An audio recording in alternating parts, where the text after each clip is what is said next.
Welcome to Week 15 of Zenith Monday Night Matchup. Tonight it's the Chicago Bears at the Detroit Lions. And with us as always, Sherman and Steve Sabol. Steve, all year long, all we've heard is what's wrong with the Bears. Infighting among the players, soap opera at quarterback, change your defensive coordinator. Everything's been negative. Chris, let's talk for a moment about what's right with the Bears. They've clinched their third consecutive division title. They've gained more yards rushing than anyone in the league, and their defense has permitted the fewest points of any team in the league. Now, traditional NFL wisdom says you win championships by running the ball and playing good defense. At the moment, the Bears are doing those two things better than anyone else. But this year, instead of the Super Bowl shuffle, Allie, there's the quarterback shuffle. You know, the Bears are the most unique Super Bowl contenders ever. And the reason being, they seem to have all of the championship parts except the very important part, and that's the quarterback position. Right now, Coach Mike Ditka is running what amounts to a training camp for quarterbacks and a tournament for quarterbacks.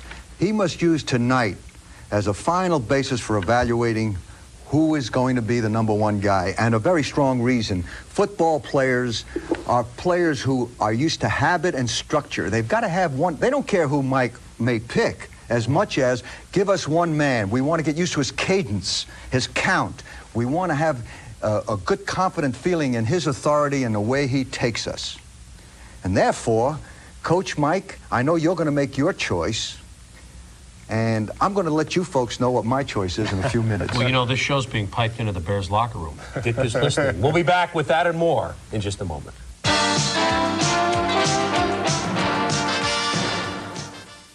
It's December, and the numbers show once again the Chicago Bears have the best defense in the NFL. Allie, how are they doing it this year? Well, Chris, the Bear defense survived an early season need to make physical and mental adjustments to Coach Vince Tobin's new defensive philosophies. And he, in turn, had to make an adjustment to learn the strengths and the weaknesses of his players and make best use of them. He doesn't blitz as much as the team did last year, but he does move people around more to pressure those offenses. And I believe that it's better than before. The combination of strong mental and physical pressure on the offense makes the Bear defense so tough to match up against. On this play, the Bears positioned 7 men on the line of scrimmage with their 4 down linemen, linebackers Wilson and Marshall, and safety Duerson. At the snap, Marshall, number 58, blitzes. And the strain that the Bears' big front alignment places on the offense results in stress on the blocking patterns. And that allows Marshall to easily defeat the attempted block and sack that quarterback. The Bears' constantly changing combination of blitz with linebackers and safeties is one tactic that creates severe mental pressure on offense. Who will rush and how many of them? The Bears dictate to the offense. On this play, they show a 5-man front with safety Duerson, number 22, positioned just off the line of scrimmage. At the snap, Duerson blitzes from the left. His rush creates confusion for the offense. No one will be in position to pick him up, and so he has a clear path to that quarterback, and he's soon joined by his friends. The Bears' attacking defense, an aggressive mix of well-designed tactics executed by outstanding people, among them defensive end Richard Dent, number 95. Here, Dent will use his exceptional quickness to beat the block of the running back, and he tackles a ball carrier behind the line of scrimmage. Tonight, the Lions must commit to a specific low-risk offense to match the pressure and the people of the Bears. You've just seen how dominating that Bear defense can be if you allow it. Let's take a look at what those Lions have to do in their little Lions den to deal with it. Okay, here we have the Bears on defense, and they give you anywhere from 4 to 7 to even 8 men up there on the line of scrimmage. Dave Duerson, number 22, safety, one of the best blitzing safeties in football. All right, how do you deal with this? It's easy to see you're not going to be able to run very much against a big front like that. They challenge you to pass. You must pass. How do you do it? Who's to say you've got to send everybody out on a pass? You keep some eligible receivers in, like the tight end, 2 backs, and all you need, with everybody coming, are these 2 wide men. And the next thing you want to do is make sure you hit them quickly. okay? You send that wide receiver on an outside 3 or 4 yard break and hit him quickly, let him run.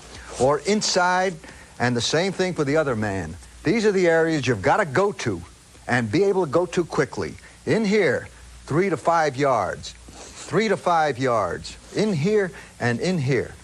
Hit the men and let them run. If you do this and you're successful, that pulls the Bears off the blitz and they'll go to their coverages. Then you release your tight end or your backs into your pass patterns. That's the way you can have your best and most effective way to go at this dominating defense. And you know, Detroit has offensive problems going against this crew, right? The Bears have offensive problems. The problem? The important quarterback position. They have 2, and they should only have 1. Here's what it's all about. Here you see Mike Tomczak at quarterback for the Bears. This play will show Tomczak at his best. The quick, authoritative drop into the pass pocket. The strong sense of receiver awareness that allows him to pick out the right receiver at the right time. And bang, a crisp and accurate pass to Willie Gault for the touch. That's the upside Tomczak, executing with maximum technique and efficiency.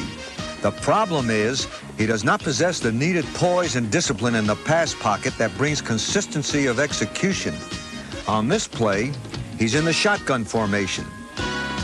This is the inefficient downside Tomczak, losing his sense of authority and purpose in the pocket, feeling the pressure of the pass rush beginning to close in. His lack of control and discipline results in a desperate, hurried pass. Result, an interception and 6 points for the other jersey.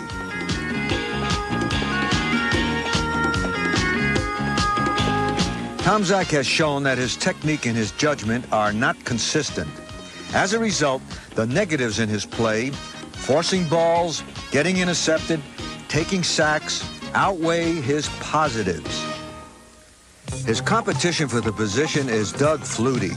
Flutie has a stronger understanding of how to move in and around the pass pocket, and, as you will see here, he has the ability to execute the designed rollout as well as it can be done.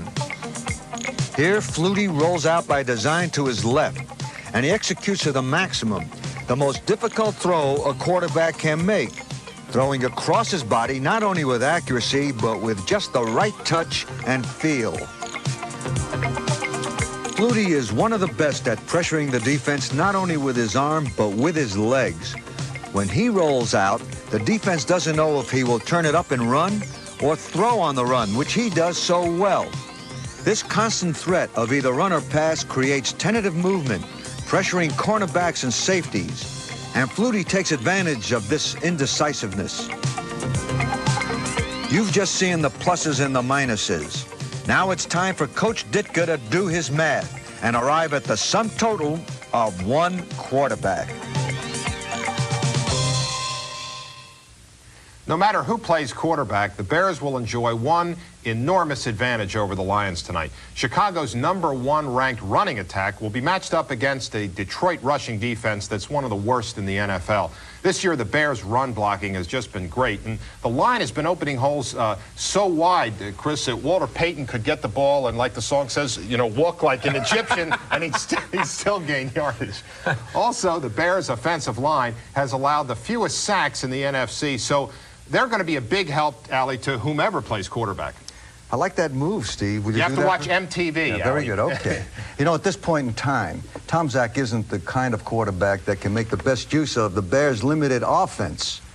He doesn't have pass pocket awareness. He doesn't know how to move in it, and he doesn't know when to get out of it. And as a result, many times he forces his pass, and he gets intercepted, or he gets unnecessarily sacked. When a coach evaluates his team, if he has a team that's dominant in defense in every ball game, he doesn't need a quarterback that can break the game up for you with a big play. What he does need is a quarterback that won't break your game down with his own errors. Doug Flutie is the kind of quarterback that won't break that game down. He has the poise and pass pocket awareness. He knows when to move in it, and he never forces that ball it doesn't force it too much. You never say never, okay? And as a result, I told you I was going to make my choice, and I believe that Mike Ditka is getting around to this point too. Doug Flutie's my choice. Well, he's a veteran compared to Chuck Long. I mean, he's played 2 games and Long has played 1. We'll take a look at the Lions offense in just a moment when Zenith Monday Night Matchup continues.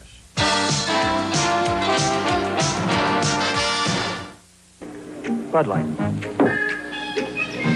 If you just ask for a light beer, you never know what you'll get. Pitcher of light. Bud Light.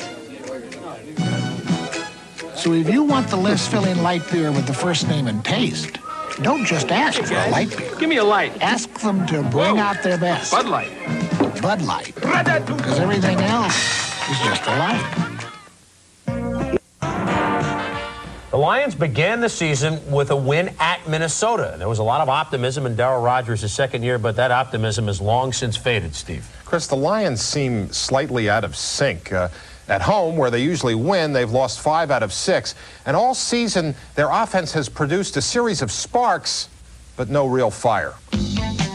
Perhaps the brightest spark is Gary James, the Lions' #2 draft choice this year. And he's being groomed as the heir apparent to Billy Sims.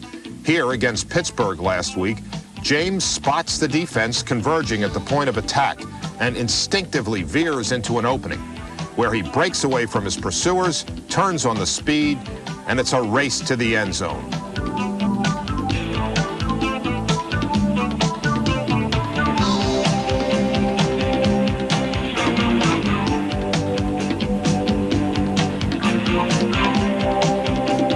This 60-yard touchdown was the Lions' longest scoring run of the season, and James brings an added dimension to the Lions' offense as an excellent receiver out of the backfield.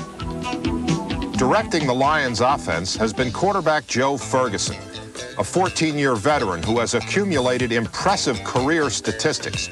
Here, he exhibits his years of experience by first looking left to fool the defense, then coming back over the middle to connect with Jeff Chadwick, the Lions' top receiver.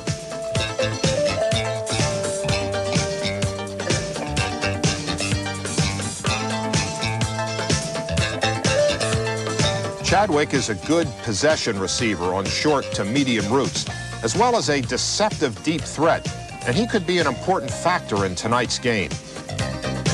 Despite Ferguson's experience, he has been plagued throughout his career by inconsistency. In sharp contrast to the well-executed touchdown to Chadwick, here, Ferguson eyes his receiver all the way, tipping off the defensive back who anticipates the pass and is in position for an interception.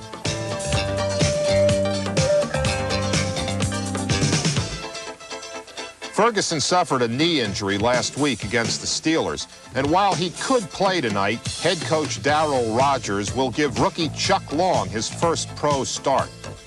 Long, number 16, has only played 1 series this year and has only thrown 1 pass, but he made the most of the opportunity.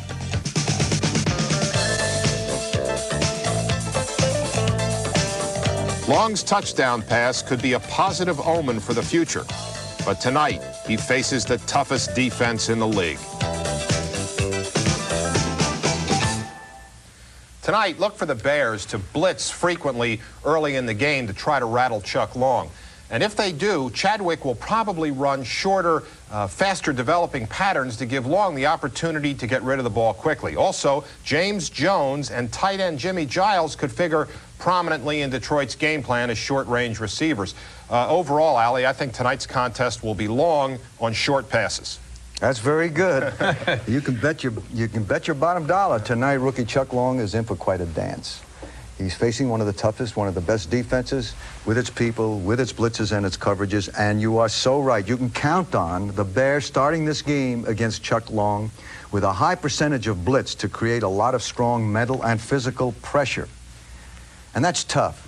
Usually, a ball club will take a rookie quarterback and start him and have him use that running game just to ease him into a game and avoid those things, because that blitzing brings quick reactions, which brings mistakes. So therefore, they try the running game. Can't do it here. If Chuck Long goes to a running game, that poor rookie's going to be confronted with more 3rd and long, must-pass situations than any mortal deserves.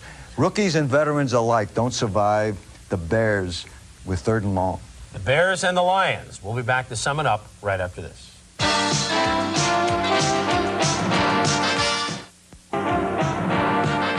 The Bears have been somewhat of an enigma this season. They've been hard to rate. And, Steve, one of the main reasons is they haven't been tested by their schedule. It's called a bake sale schedule, Chris. A cupcake here, a cream puff there. And the last 2 times the Bears faced an opponent with a winning record, they lost. The Rams beat them, and the Vikings beat them. Now, the Bears are still a good team, but certainly not a great one. And I think tonight's game is going to be like a sack race at a school picnic. Both teams are tied up in the burlap of uncertain quarterbacking, and the team that falls down the least is going to win, makes the fewest mistakes, and I think it's going to be Chicago in a close one. I agree with you. I think the Bears will win it, but Detroit is one of those teams, Steve, that seems to play just well enough to lose. We showed you before that they played the Bears close, they played the Rams close, they played the Bengals close, they played the Browns close, and they beat the Vikings once. I think it'll also be close tonight. I like the Bears 20-13. You're up, Coach. Okay, I'm going with the Bears.